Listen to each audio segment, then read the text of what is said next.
I got so much motherfucking design on right now. Break it down, bring it back, make it clap. I got 3 old thoughts, new block, wear that dick. Bitches on my line, and you know.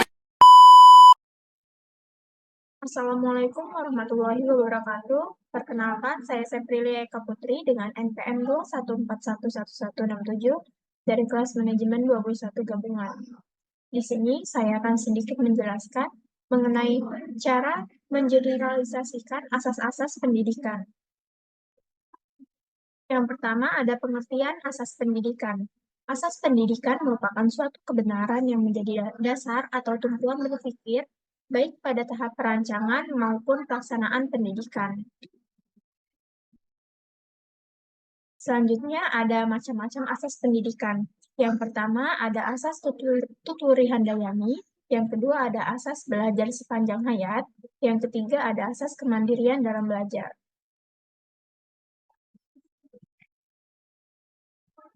Yang pertama ada asas Tuturi Handayani. Asas atau semboyan ini dikumandangkan oleh Ki Hajar Dewantara dan mendapat dukungan positif dari Dr. Andes RMP Sosrokartono. Tuturi Handayani mengandung arti pendidik dengan kewibawaan yang dimiliki, mengikuti dari belakang, dan memberikan pengaruh, tidak menarik-narik dari depan, membiarkan anak mencari jalan sendiri, dan bila anak melakukan kesalahan, baru pendidik dapat membantunya. Menurut Hamzah, 1991. Menurut asas Tuturi Handayani, yang pertama, pendidikan dilaksanakan tidak menggunakan syarat paksaan. Yang kedua, pendidikan adalah penggulawenta yang mengandung makna, ngomong, amon, ngomong, menurut Ki Hajar Dewantara. Yang ketiga, pendidikan menciptakan tertib dan damai. Yang keempat, pendidikan tidak memanjakan anak. Dan yang terakhir, pendidikan menciptakan iklim tidak terperintah, memerintah diri sendiri dan berdiri di atas kaki sendiri. Selanjutnya ada asas belajar sepanjang hayat. Untuk mencapai integritas pribadi yang utuh, terdapat beberapa keseimbangan yang dapat dilihat dari yang pertama, jasmani dan rohani. Jasmani itu terdiri atas badan dan indera, sedangkan rohani, pikiran dan perasaan. Yang kedua, material dan spiritual. Material berisikan kebutuhan sandang dan pangan, dan spiritual berisikan kebutuhan dan kesejahteraan. Yang ketiga, individual dan sosial. Yang keempat, dunia dan akhirat. Dan yang terakhir, spesialisasi dan generalisasi.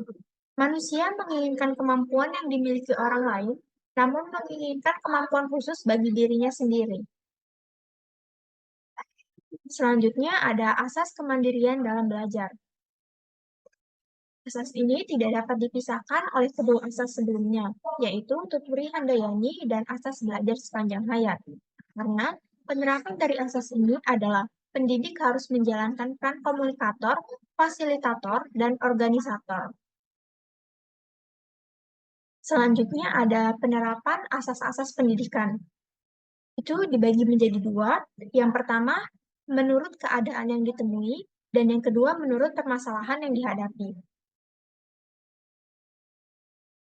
Menurut keadaan yang ditemui dalam Tuturi Handayani, yang pertama, peserta didik dapat mendapat kebebasan untuk memilih pendidikan dan keterampilan yang dimilikinya. Yang kedua, peserta didik di area terpencil mendapat kesempatan untuk memperoleh pendidikan dan keterampilan agar dapat berkembang menjadi manusia yang memiliki kemampuan dasar dan menjadi manusia yang mandiri.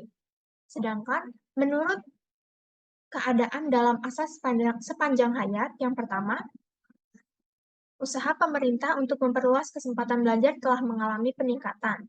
Dan yang kedua, usaha pembaruan kurikulum, pengembangan kurikulum, dan isi pendidikan agar mampu memenuhi tantangan pembangunan melalui pendidikan. Selanjutnya, menurut permasalahan yang dihadapi. Yang pertama, ada pembinaan guru dan tenaga pendidikan di semua jalur dan jenjang pendidikan, Yang kedua, pengembangan sarana dan prasarana sesuai dengan perkembangan ilmu teknologi. Yang ketiga, ada pengembangan kurikulum dan isi pendidikan sesuai dengan ilmu teknologi dan nilai budaya.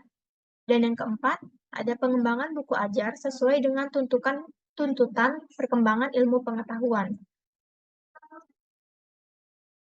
Berikut kesimpulan yang ada dalam materi kali ini, yaitu asas pendidikan merupakan dasar berpikir dalam perencanaan dan pelaksanaan pendidikan. Ada beberapa macam asas pendidikan, di antaranya asas Tuturi Handayani, asas belajar sepanjang hayat, dan asas kemandirian dalam belajar. Asas Tuturi Handayani mengajarkan pendidikan tanpa paksaan, menciptakan iklim yang damai, dan mendorong kemandirian anak. Asas belajar sepanjang hayat menekankan pentingnya keseimbangan jasmani dan rohani, material dan spiritual, serta individual dan sosial dalam belajar. Sedangkan asas kemandirian dalam belajar melibatkan peran pendidik sebagai komunikator, fasilitator, dan organisator. Sekian, itu saja materi yang dapat saya jelaskan. Kurang dan lebihnya saya mohon maaf. Saya akhiri. Wassalamualaikum warahmatullahi wabarakatuh.